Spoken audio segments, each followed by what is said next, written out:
Telethon ran from 1973 to 1988. This iconic 28-hour event that it became was televised by Armstrong and held annually to benefit the Southwestern Pennsylvania chapter of the American Heart Association. There were special guests, local bands and entertainers, celebrity interviews, phone banks, fish bowls, and events going on all around our area to benefit one cause, the Heart Association. I'm your host today, Mary Drelizak, and today we're going back in time with the hosts and anchors and people involved in the Heart Telethon. With me today is Father Robert Burns, who was the host, Sandra Lincoln, who was an anchor, Jim Wagner, who was also a mayor at the time, was also an anchor. We have Ron Schroyer, singer, Master Chief. Ron Schroyer was the Impossible Dream singer, and we also have John Malone, who is with Somerset Trust Bank now, but at the time was a community volunteer as well. We have so many people that were involved with the telethon that are probably countless. Some of those people are no longer with us. They've passed on, but their contributions to the American Heart Association and this telethon made a lasting impact. Father Burns, how did this get started? How did the Heart Fund begin? Well, I was originally asked as a young priest in Connellsville to raise money for the American Heart Association on a door-to-door campaign. I had known a couple of the fellows that were involved with WCVI radio, and they suggested a radiothon, and I thought that sounds like a good idea. So I doubled the goal of 1,500 they wanted us to raise to 3,000. Got support from the local area, and when cable television decided to join us for the last few hours of the original radiothon, I thought, oh, we should be able to get more money than that, and I set a goal of 5,000. That first year we raised over 7,000. It became a success and brought the community together. That's wonderful. And then it ended up becoming a televised event that went on all of these years, and you were the host. How did you become the host? Well, that was by mistake. Actually, what had happened is the original hosts for the radiothon were the DJs from the radio, from WCVI radio station. And then as it grew, and with cable coming in those last hours, they said to me, we need to fill in some time, come and tell us about the Heart Association and what you're raising the money for. And they got me talking, and it ended up then that I became the front, so to speak, and even the manager of the cable station, as I told you once before. They came on, I believe it was 8 o'clock in the evening that Saturday night, and he said, hey, we have to go off the air at midnight. How about ending with a prayer, and we'll play the Star Spangled Banner?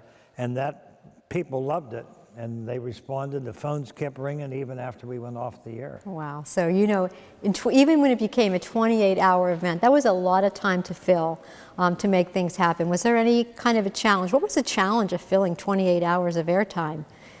Well, staying awake?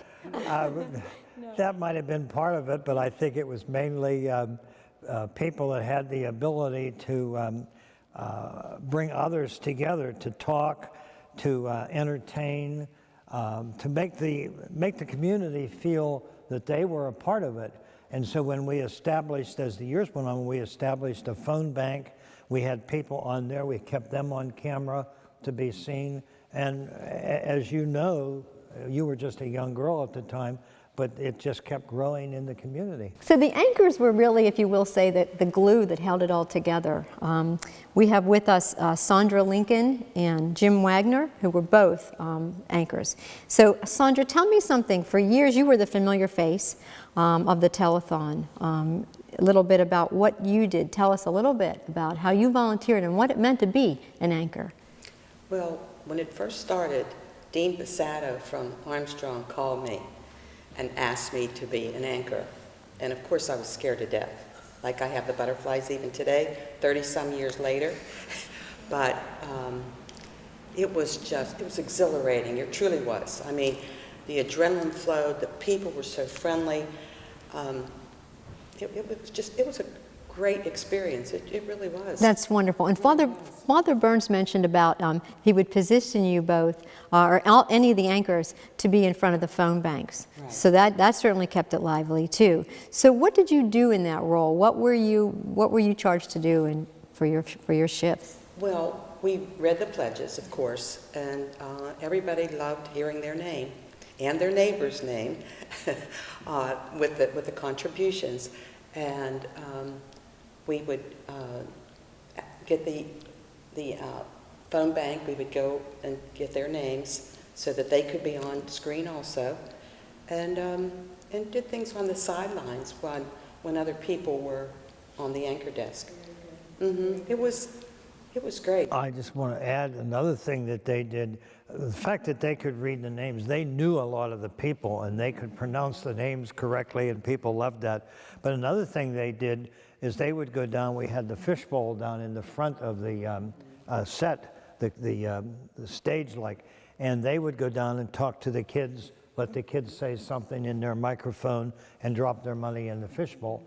And the kids liked that too, and they were a big help because it gave some of us that were on the camera all the time a break, from the sidelines with these people helping. And Father Burns always would say about Connellsville, it was a little town with a big heart.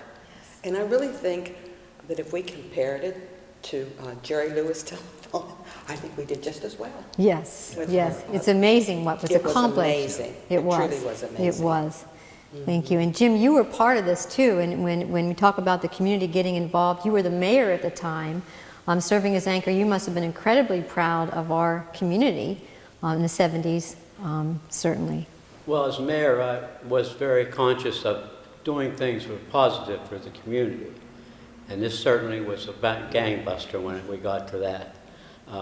I was flabbergasted when I walked into New Haven Hose when I became anchor and saw the number of people, various number of people there, backgrounds and so forth. And I was very pleased it worked out as well as it has over the years. Yes. Do you have a favorite memory from that? Well, they usually assign me the fishbowl. And being live, some things were very embarrassing, like what some people said. So I remember that most of all. Okay, very good. And were there usually kids that came to the fishbowl, or did adults come to the fishbowl? Oh no, too? Everybody wanted to go to the fishbowl. And so when they were coming to the fishbowl, what were they bringing? Were they bringing all coins? They brought coins. Okay. Silver money, dollar bills. Okay. $5 bills, whatever. Oh, very good. But they were very conscientious about what they did. That's wonderful. And I'm assuming and imagining too, and even from my memory, that some of those contributions, they might have been kids who came in and collected this money. So it's not necessarily something that was in their home and in a piggy bank. They went out and they collected the money to come in. Yeah, they collected in weeks before. Right. We had scout troops and Cub Scouts and all kind of organizations coming to the So you had entire groups coming in, and that would be a proud moment. I do remember the Heart Telethon extremely well, and watching it and seeing those fishbowl moments. And it was a fishbowl because our community was all part of this. In so many ways, you could watch television and see so many people you knew in the community on year after year. To add something to what Jim said, that even adults came to go to the fishbowl because they wanted to be on camera just long enough for their neighbors to see them, And also, I think some of them felt, well, I can call in and make a pledge, but I'd rather go down. I want to see what's going on. And they really wanted to see the people operating the cameras. They wanted to see the people on the sidelines. And then they felt they were more a part of it. And he said very well, I thought was excellent, of how it brought the community together. People from all different walks of life wanted to be a part of it. Indeed. I mean, it didn't matter. I mean, we kidded about it, that I was a Catholic priest, and that's how I was identified. But clergy of other denominations and some of my fellow priests in the area, people of all walks of life just felt that this was, and I think I mentioned it to you not long ago when we talked about televising this, and I've mentioned it to the others today, about how one of the school teachers told me after a couple years that he said when school would start, the kids would say they look forward to two things every year. Christmas and the Heart Telethon. And so you knew that was something that was in their minds too, that was important. It's awesome. And you know, when I think back to in those years, I'm pretty sure we had about 7 channels on the television then. So when when the telethon was on, you were watching. You didn't want to miss it, and you looked forward to it, indeed, as you say, and they did. And many people would be echoing those sentiments for sure on that. And go ahead. I was just going to say, we were talking earlier before we started to make this the tape, so to speak, about them. Once they got involved, like they used to say, they were assigned certain times, so there'd always be a couple of the anchor people there. But they would have to go home, change clothes, and they'd turn their television on. They'd go home and to change clothes and wash up a little bit and say, I want to go back. And they didn't sleep for 2 days, the same as I didn't. They were. Is it because you couldn't, Sandra and Jim? You were just too excited. Too much adrenaline. Yes, yes. You didn't want to miss it. Didn't want to miss it. You didn't want to miss it. Yes, yes. Yeah. There were other anchors that also joined you. There were the main anchors. You had visiting anchors that would come in over those years, but there was Sandra Lincoln, there was Jim Wagner, there was Rose Durbin, there was Bob Lynn, and there was Ken James. Those were the mainstays in all those years that people will remember, especially if they saw their faces. Rose Durbin, one of those anchors, couldn't be with us today. She's living in Virginia now, but I was able to talk with her by phone. And she shared with me, I'll give you her quote from the phone, there was such great satisfaction in knowing we were helping others. She was talking about her husband who had undergone 5 different heart bypass surgeries beginning in his 50s. His wish and his prayer to his doctor and to God was to allow him to live 30 more years, and he did live into his 80s. So for Rose and so many people involved, being part of the Heart Fund Telethon was personal. So Bob Lynn also is no longer with us. He was the editor of the Daily Courier at the time. So again, another very active community person who was engaged with this. So many volunteers made the Heart Telethon possible. There were phone bank workers, kitchen helpers, technical crew. Who else? What other types of jobs were there if you were involved in the Heart Telethon? Well, there were a lot of eating places in the area that donated food for all the people on the sidelines and the cameramen. And the ladies had a place set up in the back where we could go and get something to eat or get a water or pop or something to drink, that kind of thing, because so many people came once we moved to the New Haven Host Company Hall that just didn't want to leave. They just wanted to be there. They wanted to feel a part of it. They could be part of it. So all the pieces, if somebody was coming in with donations, John, you mentioned that you were involved in some of that even as well. Yeah, when I first got out of college, I got a job at the bank, and new things came out called money counters. And so I got volunteered to bring in coin counters and money counters. The coin counter alone weighed about 50 pounds. I was the only one in the bank that could lift it at the time. And we would count the money from the fishbowl. We would count donations that people would bring in. And then if we were slow, they'd put you on the phone bank and you just filled in and do whatever needed to be done. But when I was a kid, I used to come home from college just to watch the Heart Fund, and I wanted to be part of it.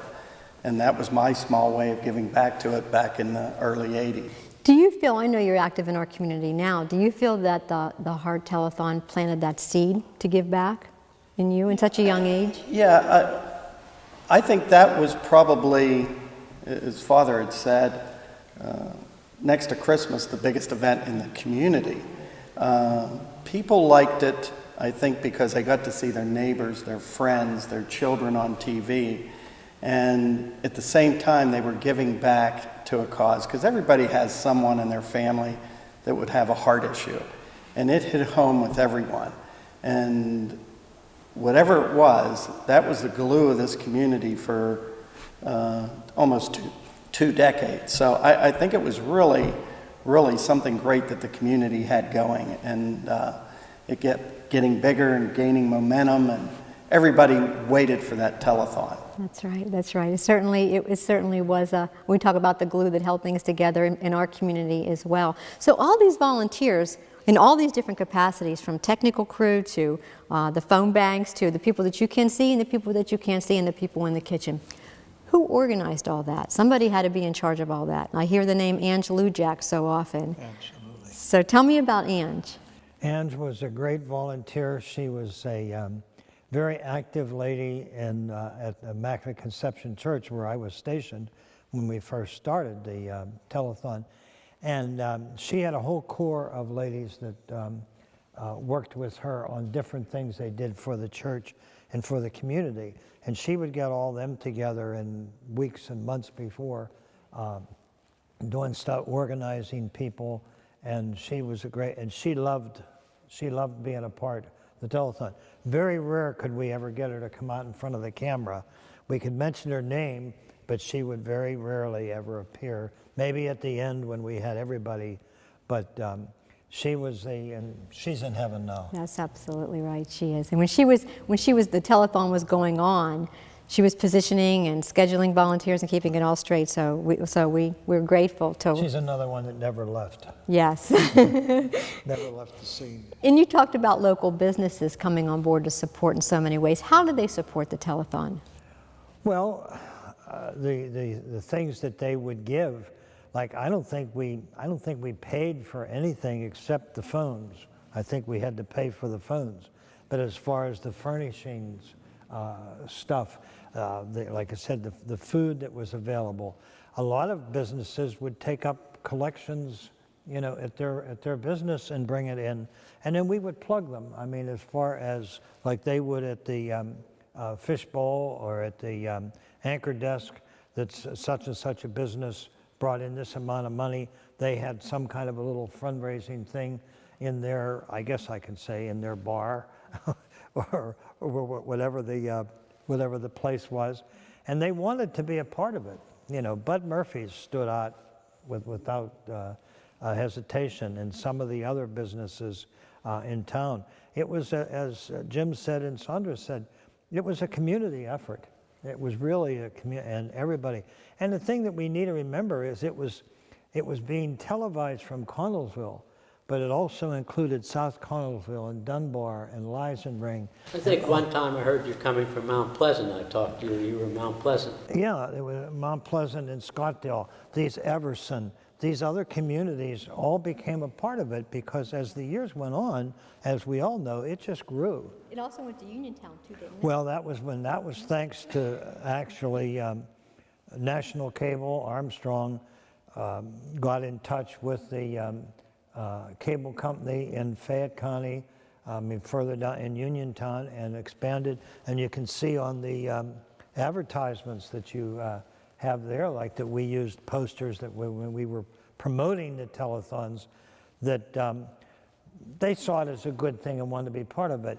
But all of you, Jim hit it nail on the head, and you hit it too when you made the comment about so many families, and John said it too, were affected by some form of heart disease.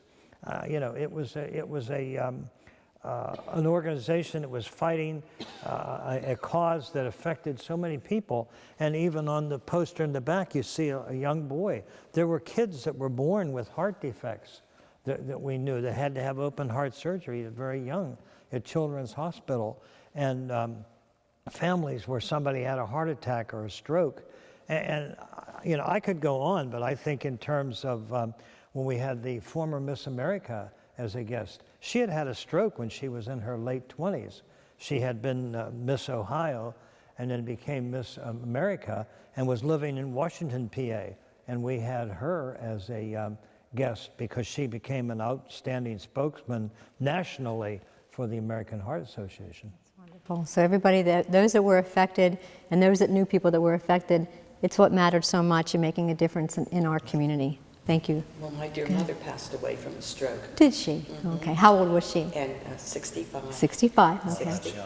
Yes, Yes. she was young. Yes. But that's one thing that the telethon did. We had blood pressure screenings. I mean, we did CPR, We had all, everything available. Yes. With So all while kind the- of information. Very good. So while the telethon was being televised, all those hours, people could come in and get their blood Yes, pressure taken. right. And it became an educational event Yes, and a it did. healthcare It was event. very educational. Wonderful. Right, that was another thing the anchors did too. They often had, because we had that from the Heart Association, the causes and the things, prevention, and they would read those off.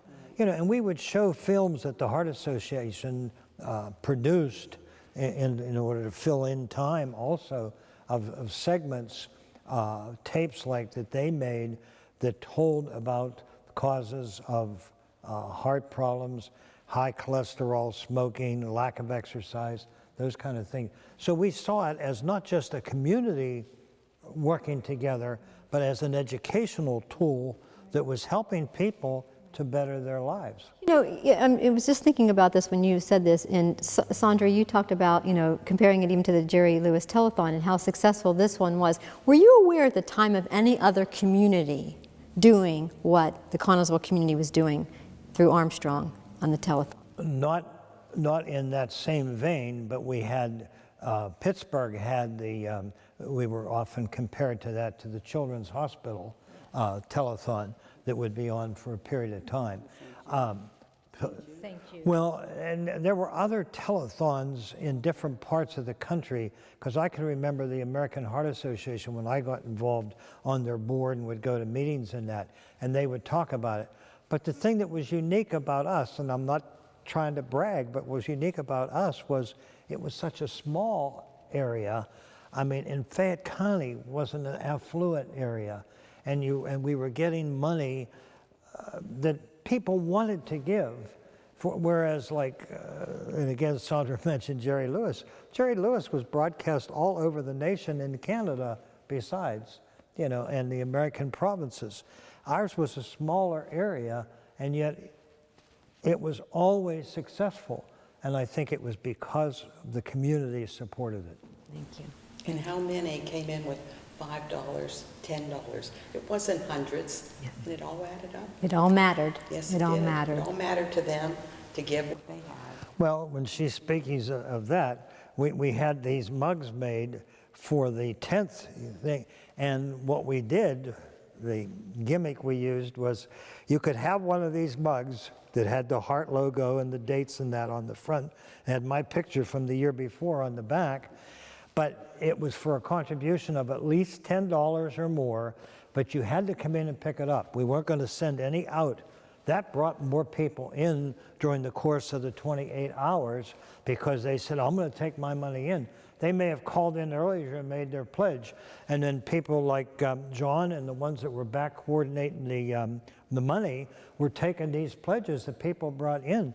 And I think that's helped us in many ways, people coming in, the fact that we allowed them to come in, that we weren't just confined to a little studio, we were in a big hall, brought the money in that we always surpassed our goal.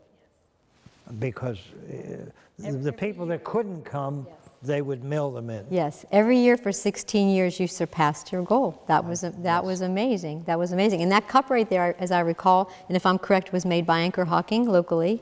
Yes, See? the cups were, and the decoration was done by, I was pastor at the time in Point Marion. I can't remember the name of the... A local the graphic. factory down there that did okay. the decoration. Nice. But the mugs themselves were made at Anchor Hawking. That's pretty But awesome. the thing is, you guys, as hosts, got a lot of that, and a lot of people come in and put money in and chided you a little bit, but you guys were able to roll with it and do what needed. Right, they were, different times were asked to do certain things, Somebody might have been asked to tell a joke or hum something or, just for the heck of it. And I know I don't remember what all, but as mayor, he was harassed with something like that, and he would do it. He would do it. I did one with a rock band about 2 o'clock in the morning. And I thank God that it was that late at night. Nobody would be watching. I'm sure there were a lot of people that saw. So you had to sing with a rock band.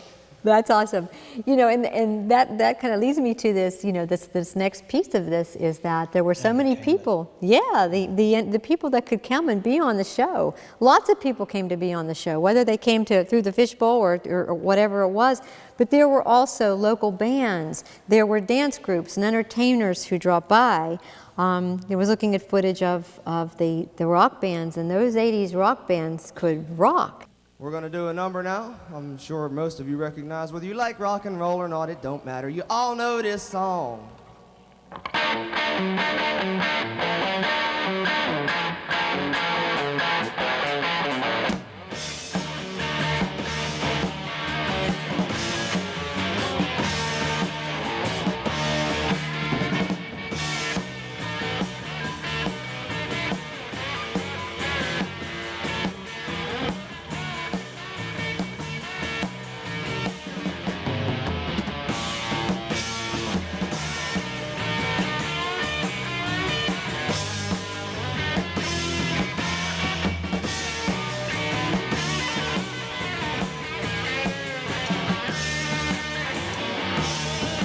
I was a cutting the rug down at a place on the dog with a girl named Lily Lou. Oh, when here comes a man with a gun in his hand, and he was looking for you know who. He said, I ain't that fella with the heck of the tail. What you trying to do? 'Cause that's a mile over there, and I'm a man who fails, and it's a mind be out of you. All of this woo, man.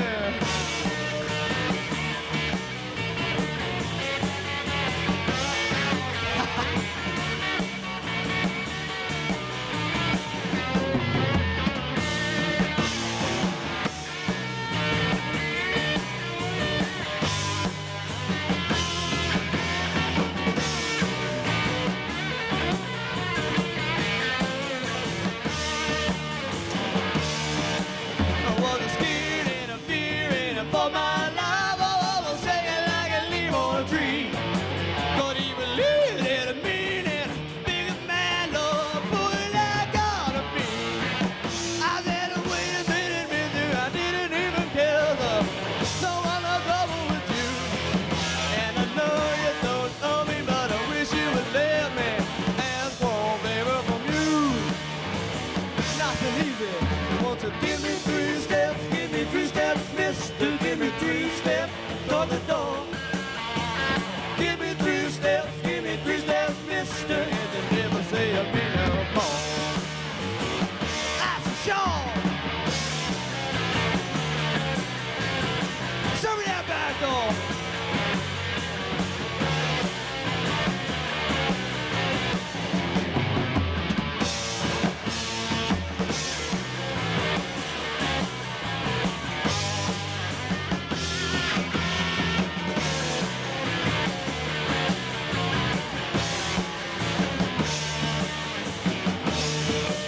So what were your thoughts and what did you experience with the entertainers that came through, any of you? Well, what about the one that brought in the snakes? Do you remember that? Do you remember Oh, when they brought in the yes. snakes? Yes. Oh. I didn't get very close. What did that look like? What They happened? were big. They wrapped them around their arms. And did they want the anchors to get in, the host to get in? They demonstrated that. Well, and even me, I didn't want to get too close either. But I mean, that was interesting though. The audience liked it. I mean, people followed it. But that just happened, I think, on the spur of the moment. That wasn't scheduled. Somebody called and offered to bring these in. But there were so many other things. I'm trying to think of, I can't remember his name, but you all know he was a famous guy that followed sports and brought in footballs autographed by the Steelers for us to auction off. We didn't want to get too involved in that, but people would call in and somebody, who was that? Wasn't Henry Opperman?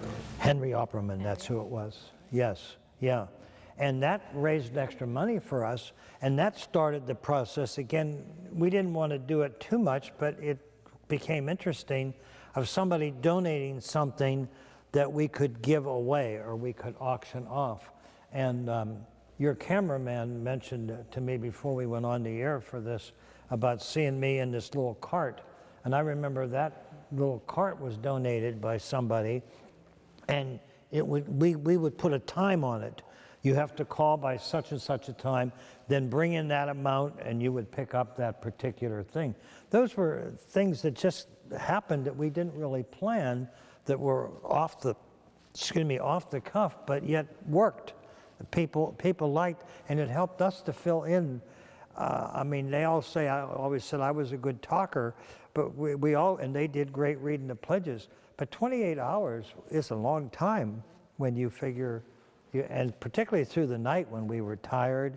We didn't have much live entertainment at night, but we had some wonderful bands, dancing groups, kids from the schools that would plan something with their teacher and come in to do some entertainment.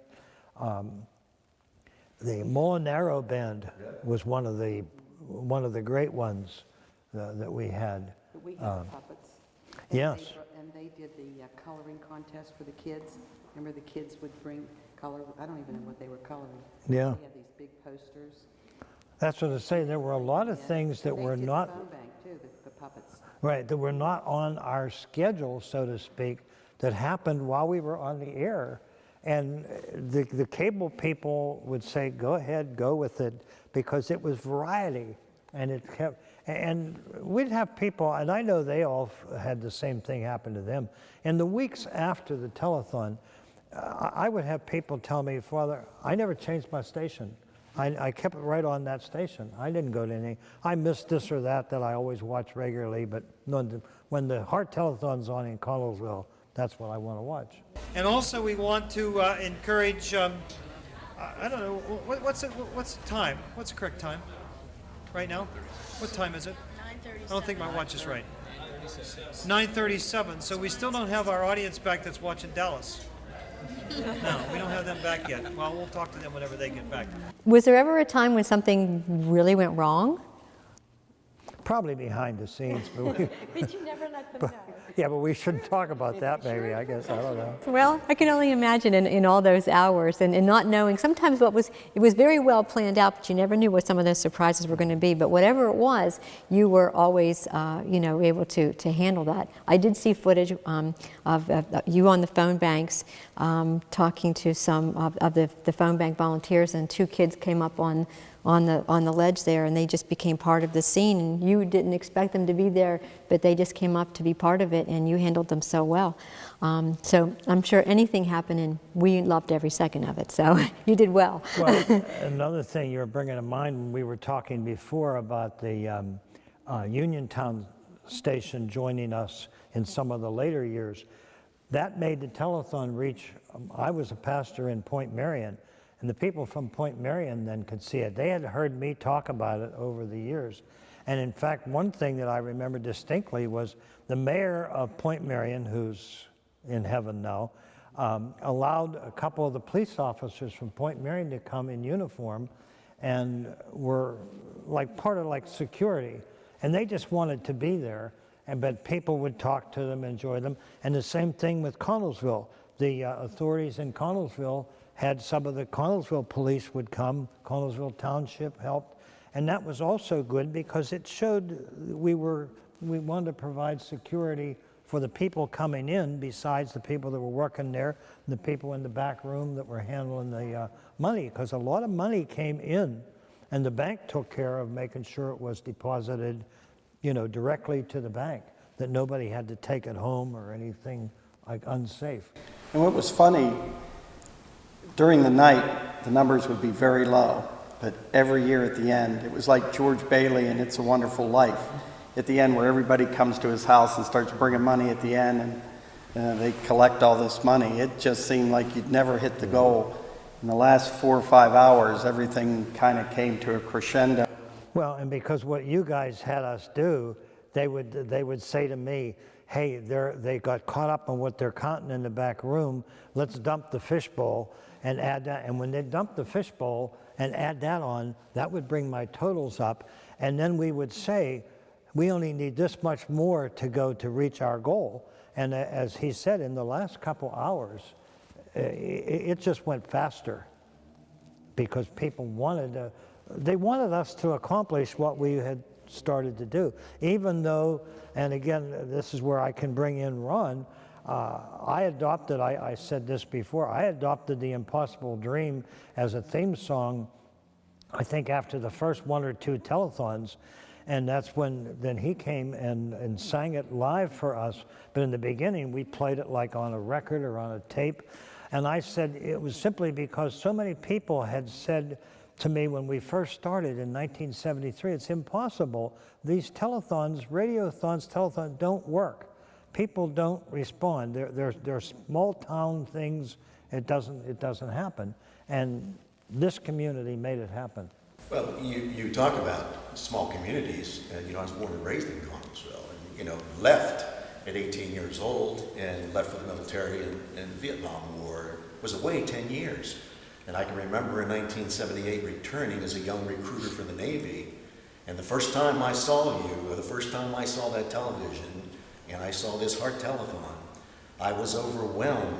At the differences between the community we were raised in. We did have events in East Park and things like this, but nothing like this. I was overwhelmed being away for 10 years and watching this, let alone being honored to sing for this the Heart Telethon. However, I just like I told my wife Julie, I said, I've never seen anything like this in Connellsville. Well, when you sang, every time you sang, you were always in uniform, weren't you? Yes, well, I was in uniform once. Oh, you were? Twice. Well, I was actually in uniform, I think 3 times. I used to sing for the Navy band, okay? I did nightclub work, and as a matter of fact, we sang for different telethons for Jerry Lewis in Albany, Georgia, Atlanta, and San Diego, okay? But that was just part of the band singing, okay? But still, when you look at the togetherness of this telethon compared to the telethons we Navy people did as part of, answering the phones, things like this, singing, okay, there's a distinct difference, okay? And even when I come down to the studio, or New Haven host, and actually watch the differences between telethons, there was a distinct difference in the relationships with each other, okay, in the way the people came together, the way the children came in and dropped change. We didn't see I didn't see these kinds of things in these other telethons that I was involved in with the Navy, and of course myself as a singer. But I was just overwhelmed with joy to see the community so close together. Well, and I think it was, as one of them said here in the beginning, it just brought the community together. People, Jim said that, all different walks of life. And people didn't care what church you went to, what societies you belonged to, where you worked, it was a community effort, and they wanted to be a part of it. And what age they were too.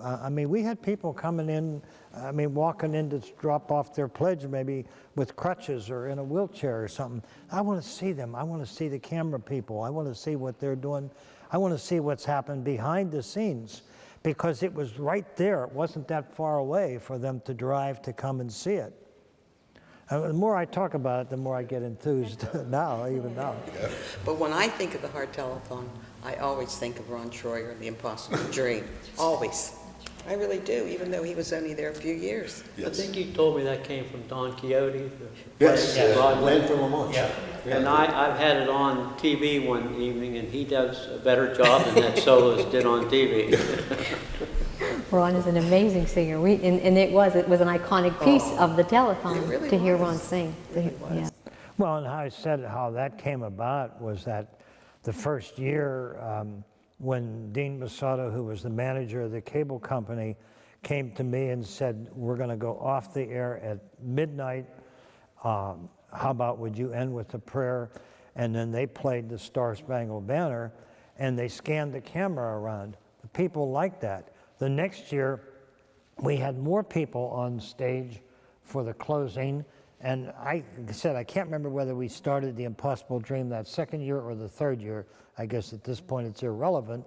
But the point was that the cable company determined, get the people out there, your key people, and they scanned the camera around.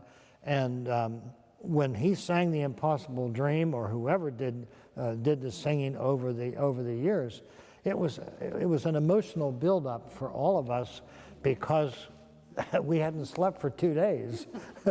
and What did it mean for you to sing Impossible Dream at that moment in time? Well, I was honored, first of all, okay, because this is my community, but as I mentioned, I had some experience with singing in front of large crowds throughout the world, the national anthem, different things, nightclub work on my own, and different types of venues.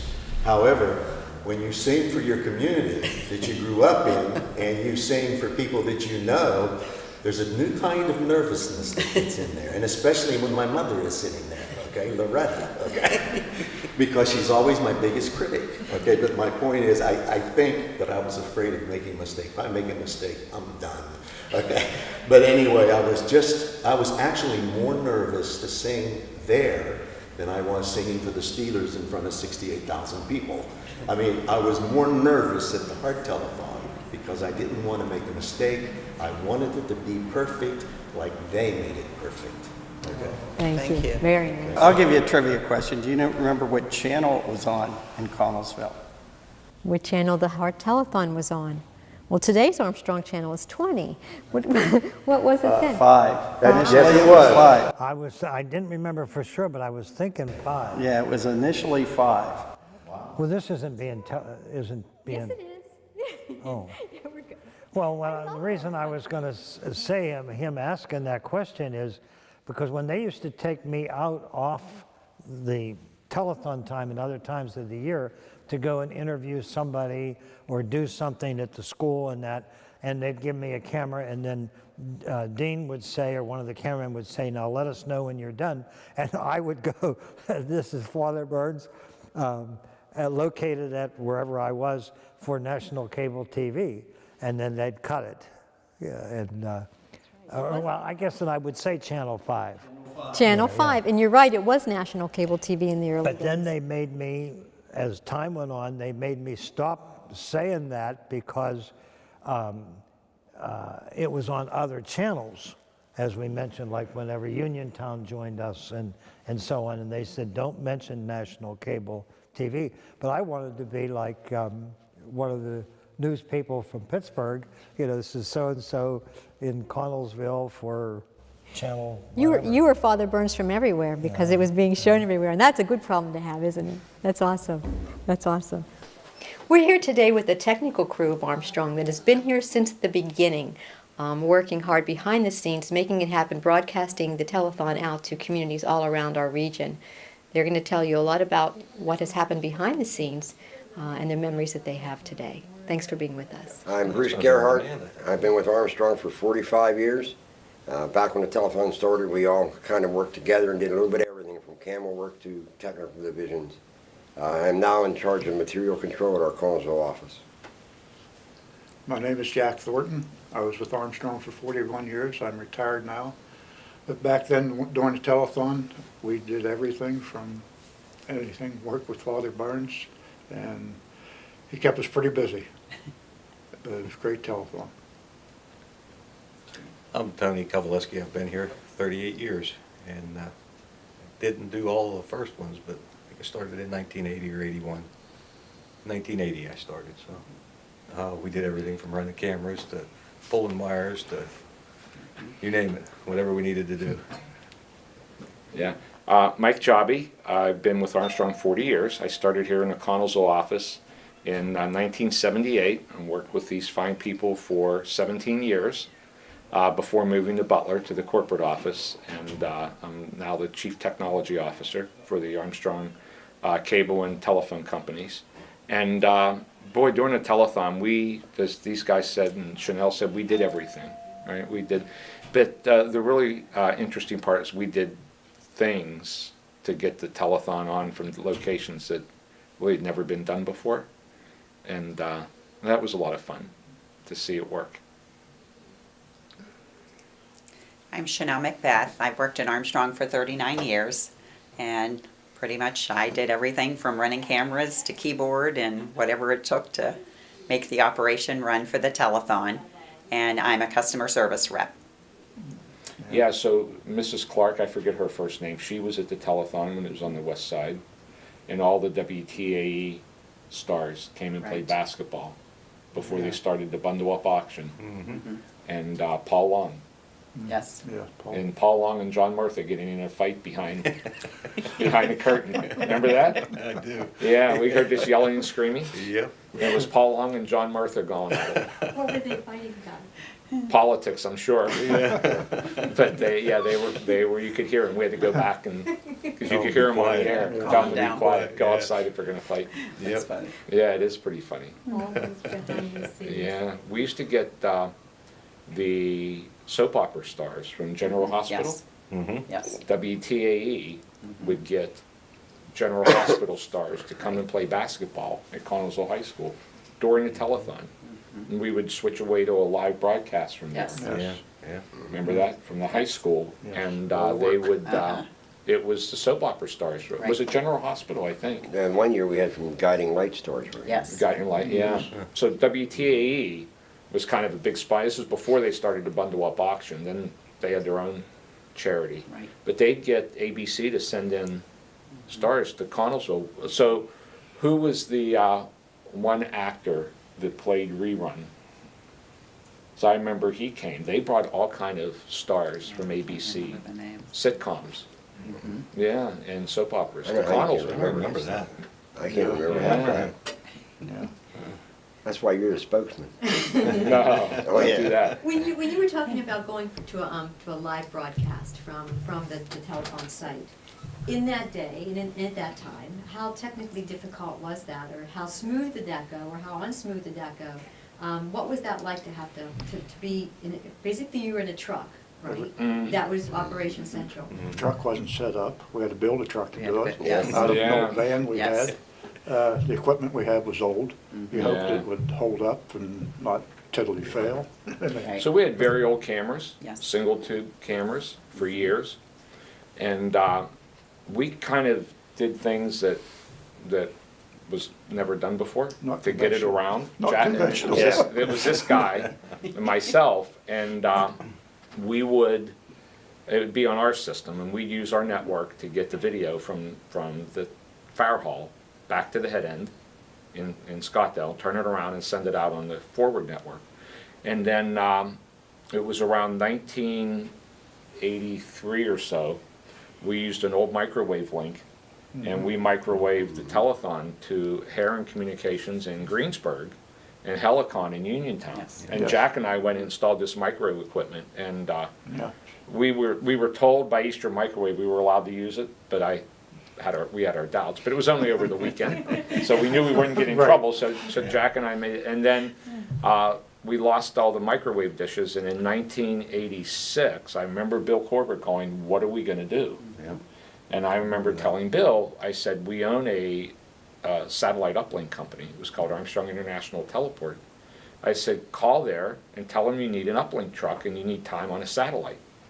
And Bill said, "No way, we're not doing that." And he come back about a week later and said, "Well, if we do it, we need new cameras." And I remember he called the owner of Armstrong, Judd Sedgwick, called Judd, and Judd gave him money to buy all new cameras, a truck, and all new equipment, because the cameras we had would have looked really, really bad. They were bad. They were bad.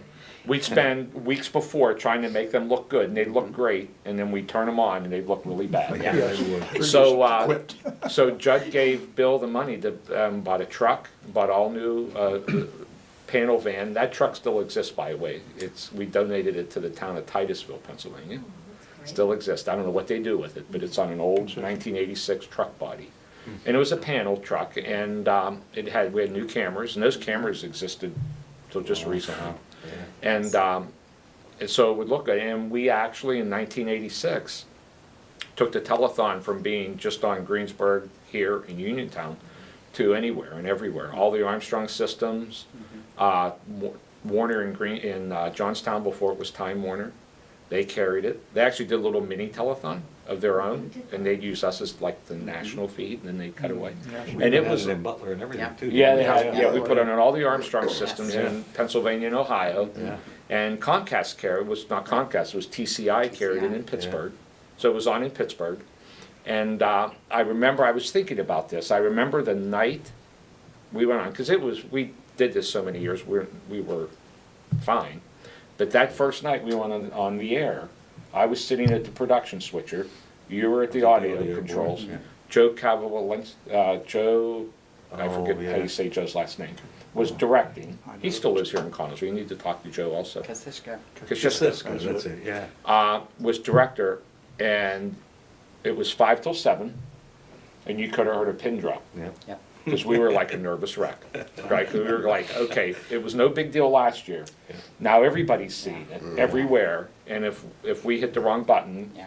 where everybody's going to see a mistake. And I remember Father Burns walked in front of the camera a couple minutes before, and somebody had done his makeup, who didn't know about TV makeup.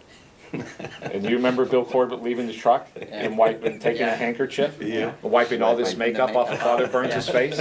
Remember that? I forgot. You forgot? You remember that? Yeah. I remember that real well. He, it wasn't a TV makeup artist by no means, and he's like polishing his face with his handkerchief to get all this makeup off. We were a nervous wreck because we knew everybody'd see it, and that was the first year that for 3 years that we actually uplinked to a satellite and downlinked to cable head ends. And was also that year in the middle of the night when the satellite fell. Yes. The actual satellite itself. So I remember we were sleeping and Bill come back and said, wake up, we lost a satellite. I said, what do you mean you lost a satellite? Like, what, did it just fall out of orbit? Disappeared. And went out to the uplink truck and the guy said, we lost a satellite. I said, that's impossible. And there was a failure on the satellite up in space, and they didn't know it for a few hours. And the next morning, we had to call all the local guys at all the head ends. We had all the contact numbers, and they had to go to their head ends and switch channels, and we were back on the air. And we did that. We did that for 3 years. That uplink, and it still exists. It's called the Pittsburgh International Teleport. And the guy that brought the truck here, is now the president. And actually, lives real near me, Bill Soltis or something, yeah. When we put the telephone on, but we also had a system to run. So if the cable went out somewhere, somebody had to leave and go fix it and then come back, Yeah. so. Bruce would call us on the radio, Yes.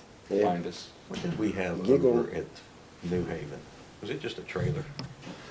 Yeah, it was like a little construction trailer. Because what I remember, We put the and I'll equipment never in. forget, was when we had those dance groups and stuff, we used to play records Yeah. Yeah. inside the, if somebody would jump on the step of the trailer to get in Yeah. the Yeah, record, the record the record would skip. Pretty funny. There's dating technology a little bit, right? 33 and a third RPM. I remember the one. But vinyl's coming back, right? Yeah. Vinyl's actually coming back again. I just remember the one time the record skipped and the girls Yeah, stopped and they yeah. pick up where they. Yeah, and then they It's picked up pretty where funny. they left Skip. off. Yeah. That was live television. That was live television, Yes. yeah. Audio was always the problem. Yes. Audio was always a problem. It was Very always a seldom hum. you had camera It's always a trouble. hum somewhere. Yeah, hum somewhere, or You had to someone go tripped find over a it. cable and ripped it apart. Yeah. So while Things everything is fell going apart. on in front of the camera, you're behind the scenes trying to fix Trying to- it. yes. Trying Yep. to, Yes, yes, to yeah. keep the show Yeah, going. it was, You might be trying to run a camera at the same time. Yeah. or- Yeah, yeah, that's it was interesting. A lot of kids helped out, you know, Yes. our kids with Yeah. camera people Yes. would help out, you know, on a camera, or we're out doing something else. But it was fun.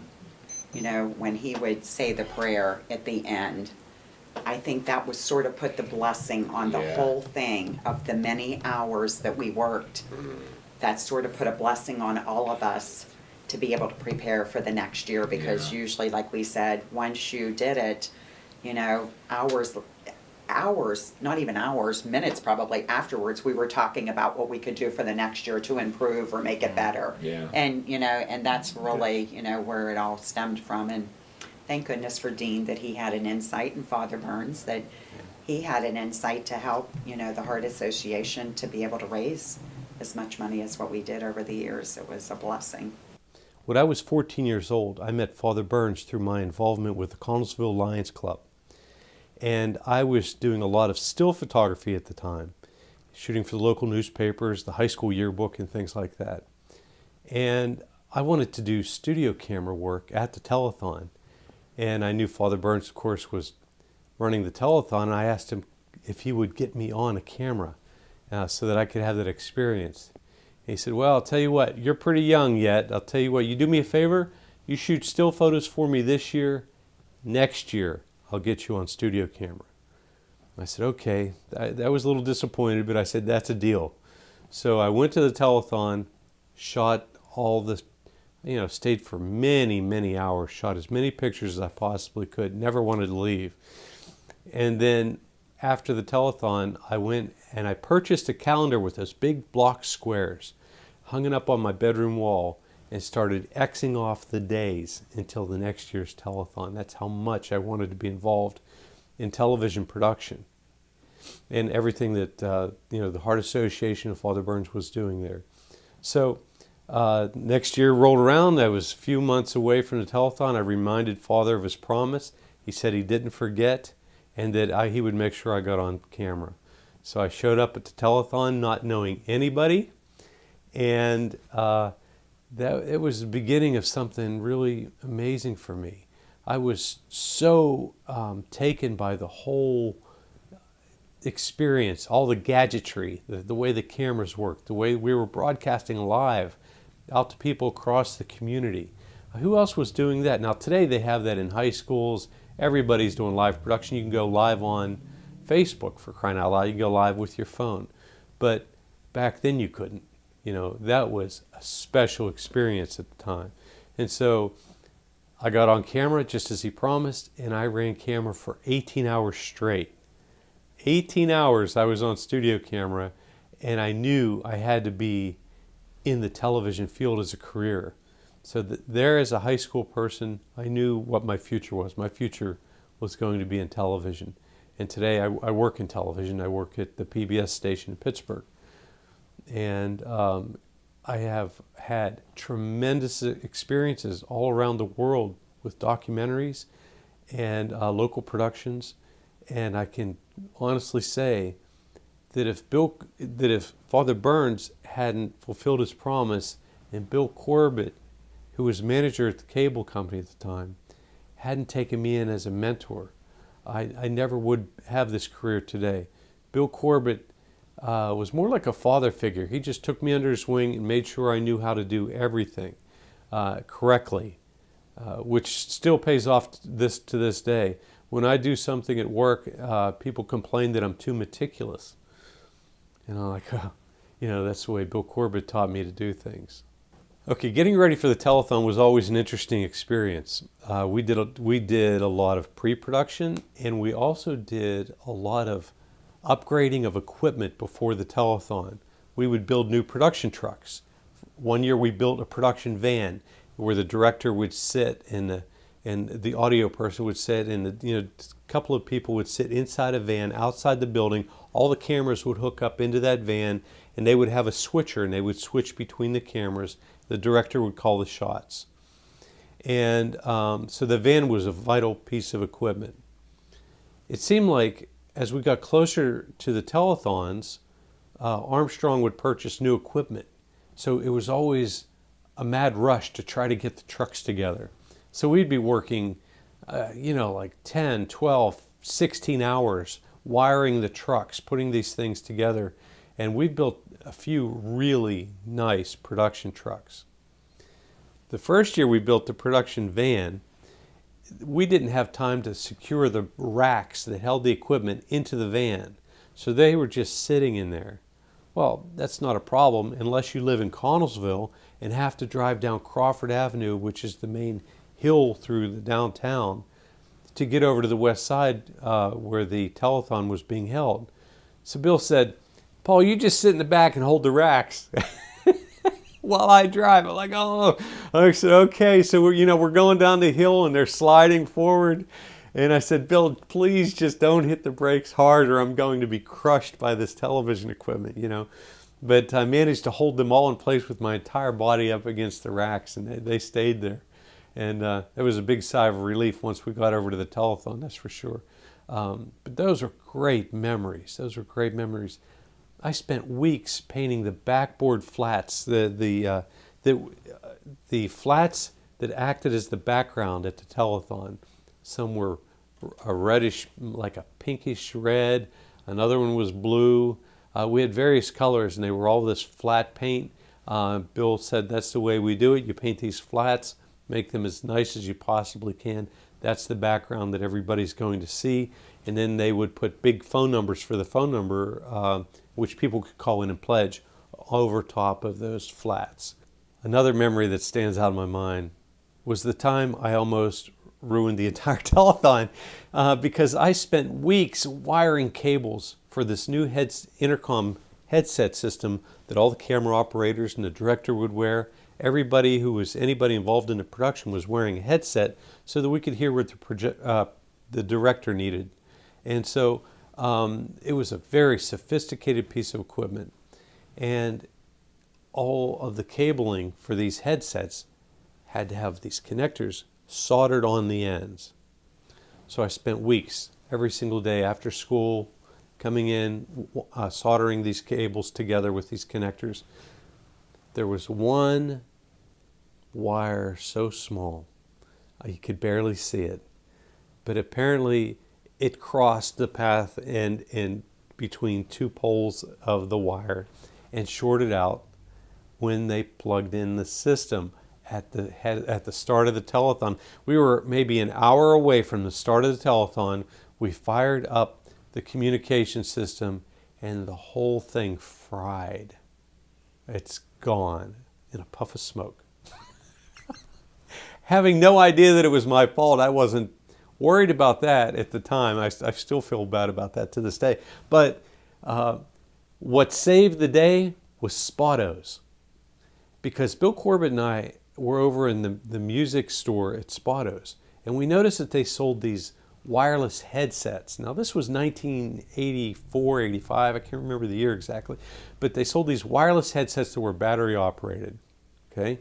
And we were both, amazed that they had maybe 20 sets on stock. They had a lot of these things. I said to Bill, who's buying these things? And why would they buy them other than us? Why anybody that's not doing television production, why would they buy them? And Bill was telling me that people in different industries would use them, and he explained how. Well, when the system shorted out, immediately I remembered those headsets. I said, Bill, Spottos has the wireless headsets. And I think he sent Mike Giobbi over to Spottos with me to find those headsets and buy them on the corporate account that they had there. And I think we bought everything they had in stock. And then we had to go find batteries that would last. We had to find enough batteries that would last the entire telethon. So we came back with tons of batteries and all these headsets, and they worked, and they got us through the telethon. Well, at first I used to answer the phones, and then we would take turns on rewriting the phone numbers and calls and giving them to the office. And then whenever the celebrities would come and they would sit and answer the phones with us, and they would also rewrite the phone calls. And I got to sit beside Paul Long, and I got his autograph, but I don't know where it's at. And then I used to answer the phones as well as I got older, but when I was younger, I used to run the pledges back and forth to the office. And one of the best things was when people would call the phones and say, well, wave at me so I know who I'm talking to. And, we would just lightly wave at everybody. But when I was younger, we used to get to watch it from home. And my next door neighbor and I called in a pledge and gave the wrong address and the wrong names. And our moms were actually working that day and paid our pledge for us and told us what we did wrong. Celebrities were very much a part of the Heart Telethon. The host wasn't just a 26 or 28-hour job. It really lasted all year. And you got to interview some celebrities, as you did every single year for those years. Tell me about some of the people you got to meet and talk to. Well, I can't remember the exact order of what year was so-and-so or so-and-so, but there were sports figures, there were entertainment people, movie people, television people, and so on. I had the opportunity to interview Telly Savalas from the famous Kojak TV series, Mitzi Gaynor that had been in, what was her famous movie? South Pacific, yes. And I met Frankie Avalon, I met the Spinners, did interviews with them. Some of the sports figures, Robin Cole was a great guy, was always good to us. That's on the poster there in the back, co-hosted with me one year. But Jack Ham, a number of the other Steelers from during that age of the Steelers that were famous there in the 70s and 80s. I can't remember who else, but I think there were some other ones. I remember some names, Debbie Reynolds, Frankie Avalon. Well, I met Frankie Avalon, but I don't think I interviewed him for the telethon. We attended a thing, Dean Basato, who was the manager of the cable company, and his family and myself and a few others of us went to one of his shows in Pittsburgh, and then we asked if we could meet him afterwards, and we told him what we did, and he was very gracious. Was that typically how it went when the entertainers were in town? You would go to them? Yeah, when they would be, when the, actually my contact with the Heart Association, George Omeros, was the one that often lined them up. He would find out ahead of time so-and-so was going to be in Pittsburgh or in Johnstown or somewhere like that. And then he'd work it out with the cable company to have a cameraman and a camera, and then we'd go off on a trek. But the local things that we did in the course of the year were when the kids did the jump rope for Heart at their schools. They liked when we came in with the camera because they knew then that their parents were going to ultimately see it because we would play those during the telethon. So we'd go around to any of the schools that were willing to do that. There were other things they did too besides the jump rope for Heart. There were other things that the kids did that we went to the schools, and I just can't remember. Remember they had the canisters that the kids would get. They passed them out by the case, and whether it be Cub Scout, Girl Scouts, whatever, plus in the schools. And they collected money and poured it in that fish bowl. And then when talking about entertainment, I mentioned the Molinaro Band. There were other local bands, some rock bands that were known like throughout the area. And they would come, and of course nobody got paid for any entertainment.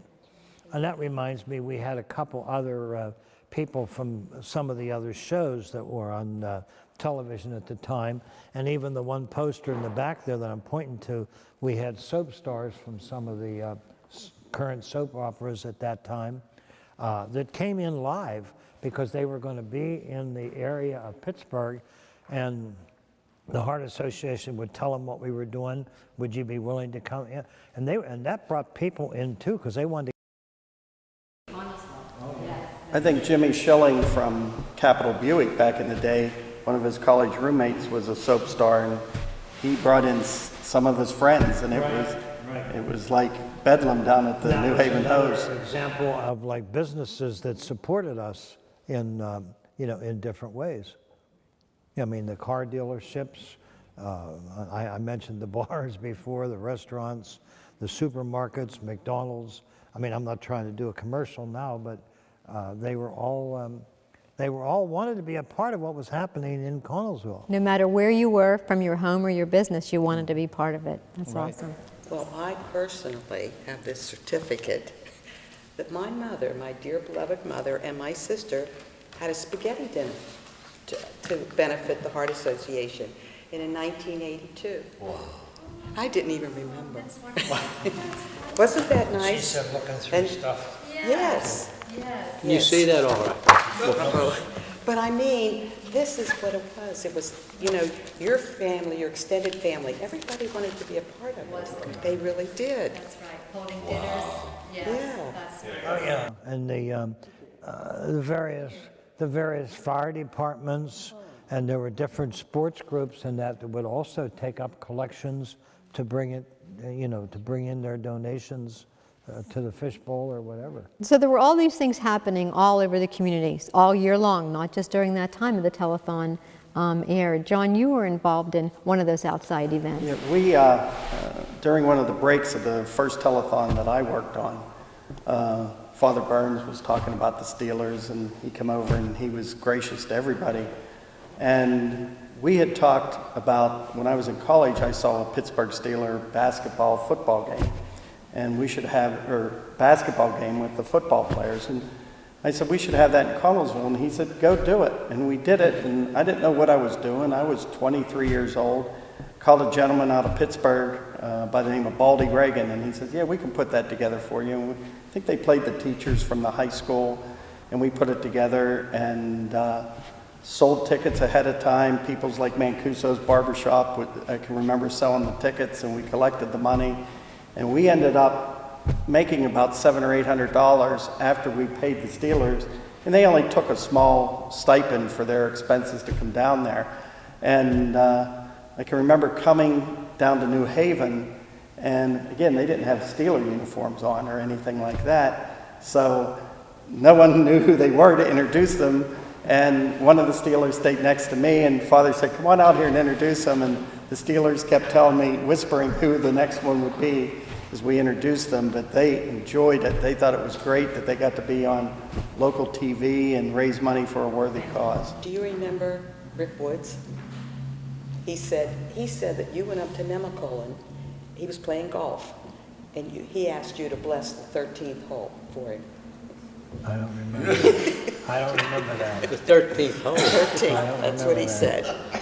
So bring those athletes there brought them closer to you and to God. That's a good thing. We had, Yeah. 1986, we had Miss Connellsville. Remember Susie Pilla when she came in? No. Oh, she was so shy. And now she's a business owner. A full salon. Yes. And 3 children. Yes. That's wonderful. So really everybody got We did have Miss Pennsylvania. Ron Woodson came from the Steelers by himself one day and kept trying to get a date with her while he was at the telethon. I don't know whether he succeeded or not, but he worked hard at it. Those are those behind-the-scene things that you got to see. Very good. Well, we had TV, anchor TV people from the Pittsburgh stations.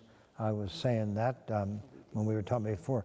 Yeah, from Channel 2 and 4 and 11 would come out. They had heard what was happening in Connellsville, and they came and graciously appeared on the set. And I think a few of them sat down at the phones and would answer the phones. Do you remember who a couple of those were? Well, Paul Long, Don Cannon. I don't think Patty Burns ever came. I think we said Ray Tannehill came. Ray Tannehill, definitely. Joe he did. Negri? Well, Joe Negri was an entertainer. Yes, right. Yeah. There were other Pittsburgh like entertainers. Who was the Harold Bidders? Wasn't he a trumpet player? Yes, and wasn't he a local? Yeah. He entertained. Came a number of the years. And there was somebody else, and I think this was something that maybe Jim was trying to think of before, that was a magician. Cecil Cole. Who was it? Cecil Cole. Oh, Cecil Cole. That's right. And he did, and the audience loved that. There was good reaction from that. But he went to schools as we were kids, and he was like a local legend. Well, when I think in terms of, like you saying, entertainment, we think of music and dancing and trumpet playing and bands and that. But then, as she mentioned, the Snakes, that was a form of entertainment. Now, the Magic Act, a lot of these things just came about as the years went on, that somebody said, hey, I think that would hold your audience, that would attract your audience. And they'd contact me or Dean or Bill Corbett, somebody at one of the at the cable station, or Ange, and they'd say, hey, do you want to do this or that? And we felt, well, it was variety. Remember when Parties Plus and in the clowns and all different ones in costume? Yes. But I don't even know who paid for that. They said, but yeah, they all come down. Yeah, I was going to say they wanted to be, you find out what it means to be on camera. People love to be on camera because they never had the opportunity. Anything they watched on television came from somewhere else, from some big city.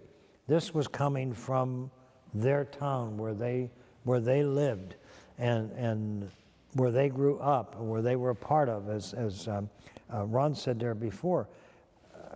And it was phenomenal. It was very phenomenal. You can remember when it first started out, it was pretty folksy. It was kind of, you were winging it, guys would just wear a tie, and I think at the end everybody had tuxes. You know, when it finished up, it was a tremendous community. People did, and the ladies wore beautiful dresses, gowns. Wrist corsages, I don't know who provided them. Yeah. Every year we had. Well, and I see on any of the pictures that I see, and when he was shown some of it before, they always got some kind of a corsage, yeah, from me too. And but there was a company in Uniontown that provided us with the tuxedos. We would go weeks ahead of time and get measured up, you know, and have a couple change of outfits, because they were all there at the very beginning, the anchor people. They were all introduced at the very beginning, and they had to be dressed up. Then how long they wanted to stay, what their segment was up to them. But come the wee hours of the morning, they spelled each other off and went to freshen up and Did you change for the women? You changed. You know the women changed clothes. The men probably, Jim, you probably kept your same tux for the entire telethon. Yes. I knew that. But the women, how many costume changes did you have? No, just two. Just two. That was enough. That's awesome. And me, I had a couple. I had a black one, and on that picture I'm in a white one. But then there was one year they gave me a red top. I had the black tuxedo pants and a red cummerbund and a red coat. So I changed off in those three, because they'd say, "Oh, you're on camera so much, go change," you know. That some of the camera people would tell me, or the thing. And one of the enjoyable things was the cable TV company made you feel relaxed. I mean, after a couple hours, and they'd be making signs behind the camera to get you to smile or get you to laugh or point, we're going to switch over to this or that. And as he said, as John said, in the beginning, we did a lot of dumb things. I mean, we walked in front of cameras. You know, I mean, we were just hometown people, small town people. But as the time went on, we had more and more fun. That made it great. That's the way the public saw it. It made it real. You can remember that year one, you only had one camera. And then probably by the end of it, there was probably 4 or 5 of them. Oh yeah, we had 4 or 5 whenever it grew into the bigger years. And I said too, when we had a meeting earlier, and we were talking, I said about how we had these microphones with the big long cords, and you had to be careful somebody didn't trip on the cord walking through the set. And in the last years, I don't know how many, but the last years we had cordless mics, and those were great. I mean, they had them tape on them to show who's belonged to who, so they would know which ones, because they had a big production truck outside as the later years went on, because it became a big production, and they wanted it to look good. You got to give credit to Armstrong, because, you know, national cable and then evolving into Armstrong, because they took something with, really your brother was part of it, and they took it, and really it was the foundations of doing local programming. That was it. And they did a great job with what little they had to work with. They kept investing. Well, and I said that first year when they told me that they were going to come and be a part of our radiothon for the last hours, at that point we didn't know how many hours, that would be the first live color telecast, cable telecast ever held in Western Pennsylvania. So I said, tell that to an optimist, we're going to raise our money, and we did. We went over the 5,000 that first year. To the last year's over 100,000. Do you ever feel the urge to want to do it one last time? I don't know. I don't know whether I'd say urge, but in the years that followed after we weren't doing it, there were times when I had telephone calls from somebody that would say, and I can't even remember who, but they would identify themselves from this community and would call me and say, you know, that was a great thing. It's been 3 or 4 years since you had a telethon. If we got some people together, and I think one of the fire departments would donate their hall, would you help us? Would you be a part of it again? And my answer was, yeah, if the cause for what you're doing it is worthwhile, But then they never got back to me. I mean, as far as, because they'd say, you were the front of it, and I'd say, well, yeah, okay, I appreciate that. But Do you think our base is still here, though? I do. I chaired the Heart Ball, which is now the big fundraiser for the Heart Association in Fayette County. About 5 or 6 years ago, my wife and I co-chaired it, and they raised $105,000. There's a lot of expense that goes outside of the Heart Association. Everybody rents tuxes, you pay Nemacolin, the cost of the food. This, I think everybody liked it because every nickel went back to the Heart Association. No one got paid. It was truly grassroots from day one. Well, and I think I told you that it's the same thing. In the years after we didn't do it, and even in my final years of before I retired from my assignment, I was a hospital chaplain, excuse me, at Westmoreland in Greensburg. And I would run into people on the elevator at the hospital, and they'd say, hey, you're the priest that used to do the telethons in Connellsville. And they would be from Everson or Scottdale or Leisenring or Dunbar or Uniontown somewhere. And they'd say, oh yeah, I remember you. And it was, I'd say, well, thanks. You try to stay humble and say, well, they'd say, oh, that was I remember that. I was a kid, or I was very young. And people remembered it, and that was the thing. Kids in school, probably, I can't speak for the real young, but I'd say maybe from about first grade on, grew up with it. You know, I mean, kids, right? And they were maybe a part of the jump rope for heart or dance for heart, well, the different things we did. And as they got older, they wanted to come in. They wanted to collect on the street or in their neighborhood. Hey, I'm going to take us into the telethon. And neighbors would give them money because they would say, you watch for me. I'll be at the fishbowl. I'll be on, you know. And they did. I mean, and these would be like high school kids that just wanted to be a part of it. And I still run into people that say, oh, I remember those telethons. I was a kid in junior high school, or I was a kid in 5th grade. That I start remembering it from then, and they're like in their 30s now. You know? Well, when you think about this, and going off of what you said, when you think about this, because during your telethons, the young people were watching you, watching the telethon. There was a great influence with these children back then. Okay, and we were talking about not only 1 or 2 years here. Therefore, we as a community had the opportunity of molding these children in a way. Okay, today in our community, we have but a lot of problems, okay, especially with the overdoses. Can you imagine if it was now having the Heart Telethon and these young people seeing what goes on in the community? Maybe if we can even save one because of the Heart Telethon.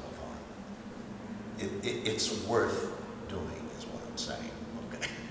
Because it's important, because the youth look at us. And back then, a lot of youth, not only dropping their nickels and pennies into the fishbowl, they were actually looking at we adults come together, laugh with one another, and enjoy life, and give back to the community.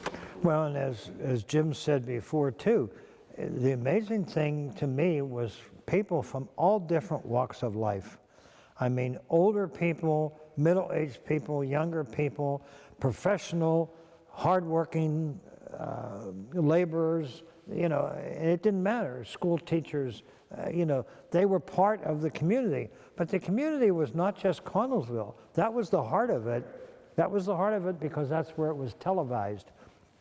But the surrounding areas, and then when it grew further in Fayette County, that was phenomenal, I think. And I can see what you're saying too also, Ron, about that influence on children, especially when children, as John was saying, and he was a little bit older child because he was in high school and a little bit beyond that when he was counting money, the kids that would come into the fishbowl, they were physically coming in, they were physically donating, and that had to plant a seed in their life to give back to their communities and to others, and to care about others. There was a lot of children involved, and you weren't that old either back then. You and Paul, okay, we're that old. Yeah, but I It's still think though today with technology, the kids don't look up. They don't look up from their iPhones. That's and true. their- Exactly. And they don't. That's I true. mean, the interest, I really. They're too busy twittering and As John said, and texting. and when you even ask about could the same thing happen again, John mentioned it was very grassroots. It took a giant community effort to make the Heart Telethon go, especially behind the scenes as well. We mentioned Paul, my brother Paul Ruggieri, got his start with the Heart Telethon as a 14-year-old. And he'll be telling us a little bit about that in his own story. We'll see a video of him coming up. But it made a very lasting impression on him. It became his entire career.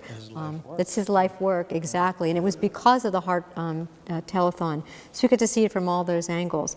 And the other technical side, when you talk about could it be done again, we're also going to meet some of the people that were behind the scenes on the technical side to really grasp. You talk about the truck that was outside and all the things that were happening, not just that weekend, but getting ready for it, were extreme, were radical as far as what could be done and what had to be done to put on this iconic production.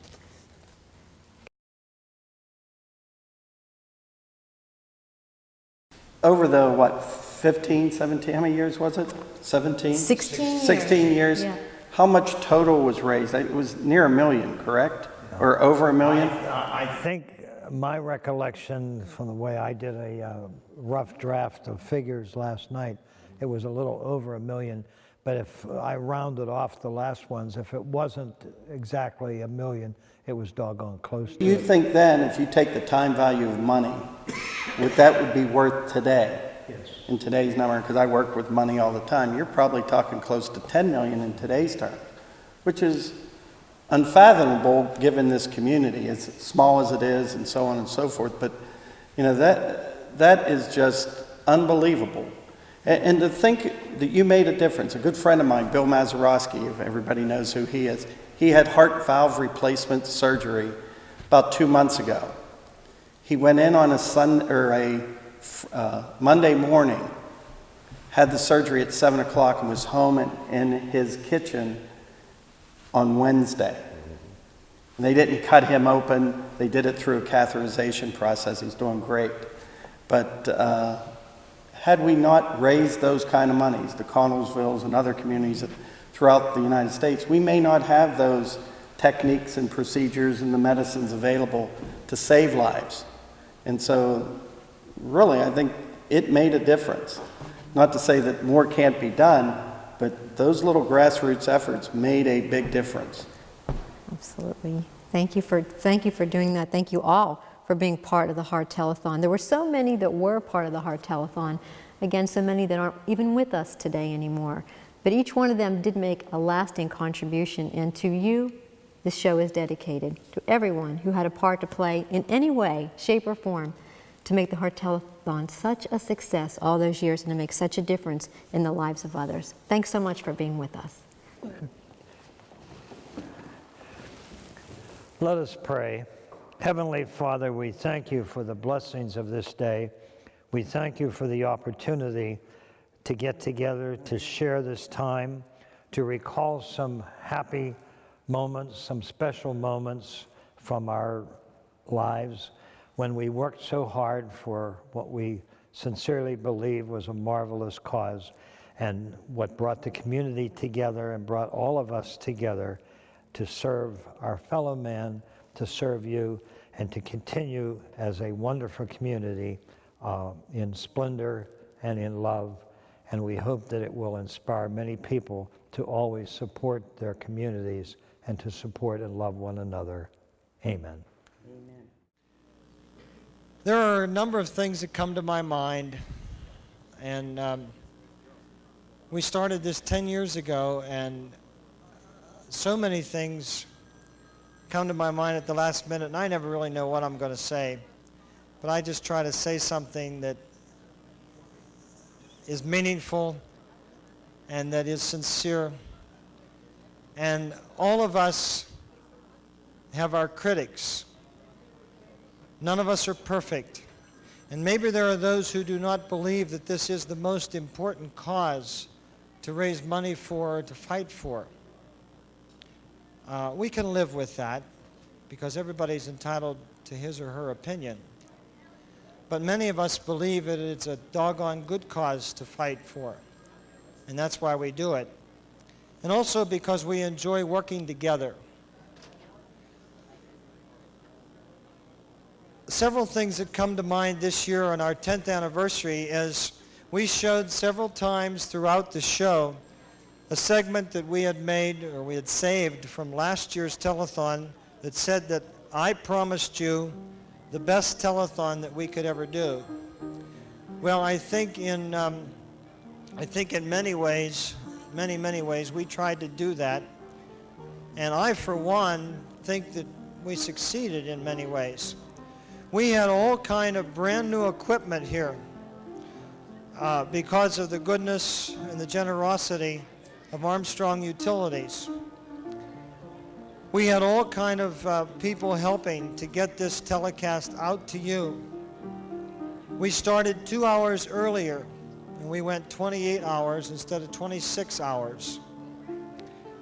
We expanded our area because of the generosity of Armstrong Utilities and National Cable TV. And I have to say,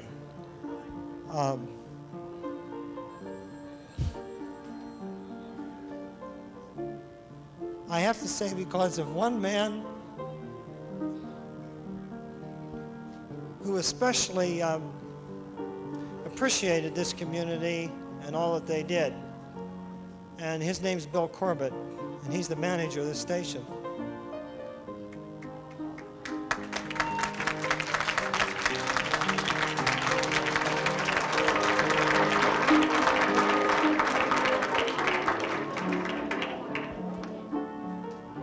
I'm trying to keep control. He's a tough man to work with. Not because he doesn't mean it, but because he just wants the best from everybody, and he doesn't demand it. He just does it himself, and he just knows it's going to follow from everybody else. And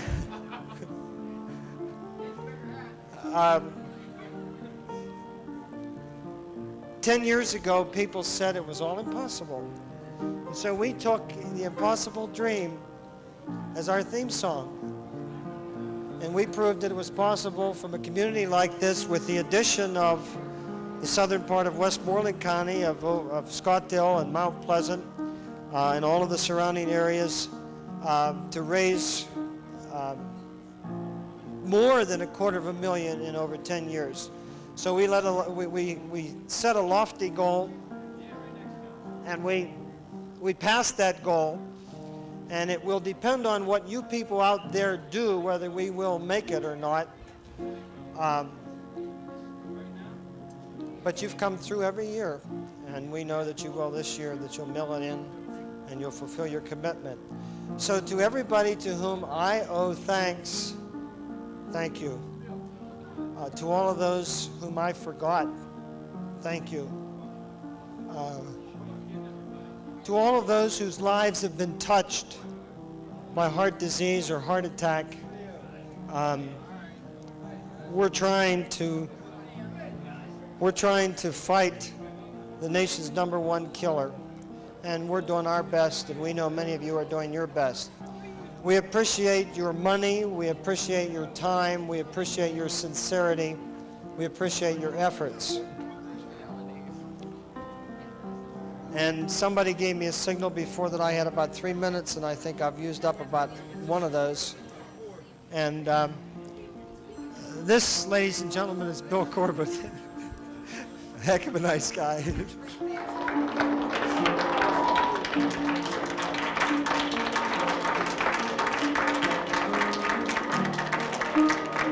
And last year was his first year with the telethon, and one of the first things he said to me after things settled down is, "Hey, Father, I think we ought to start a little earlier for next year's, because I have some other ideas."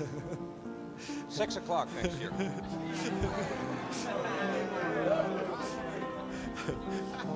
And I do feel pretty silly, but I'll probably erase this tape. But thanks. It's possible. It's possible because we all have faith and because we believe and because we love one another. And because we come from a great community, great communities in Fayette, Westmoreland County, and because we come from a great country, America, and because it's all in our hearts to love. And I think Jacqueline Townsend said it best. Beauty is best described as that which is contained within. And the hearts of these people all around here are very beautiful. Thank you.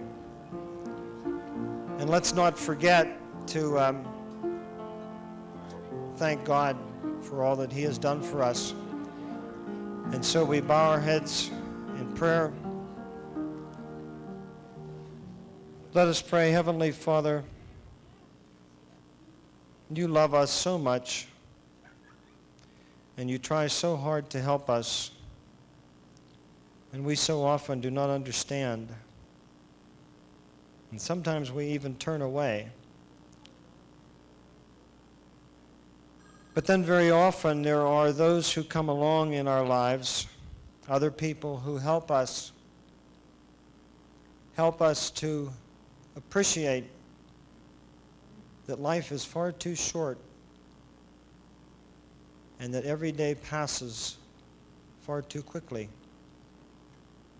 and that it becomes only richer and more meaningful if we do something, one good thing, or say one kind word, or offer one kind smile for some other person. Heavenly Father, give us the courage and the help and the strength to understand and to never, never stop dreaming the impossible dream.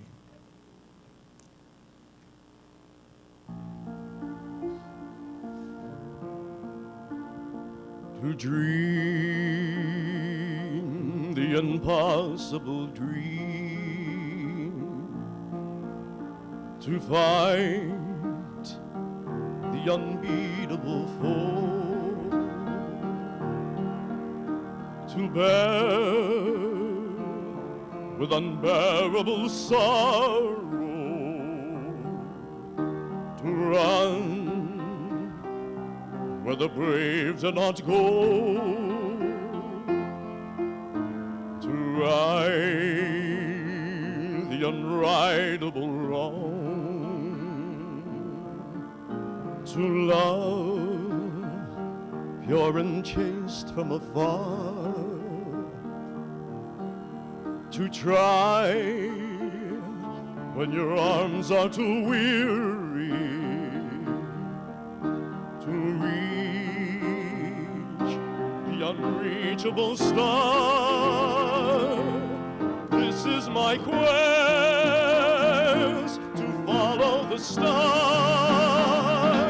no matter how hopeless, no matter how far, to fight for the right without question or pause, to be willing to march to hell for a heavenly cause.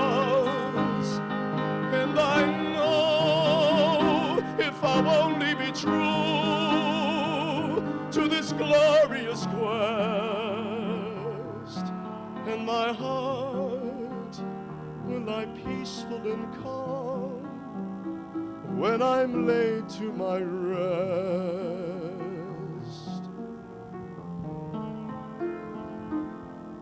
And the world will be better for this, that one man, scorned and covered with scars, still strong with his last ounce of courage,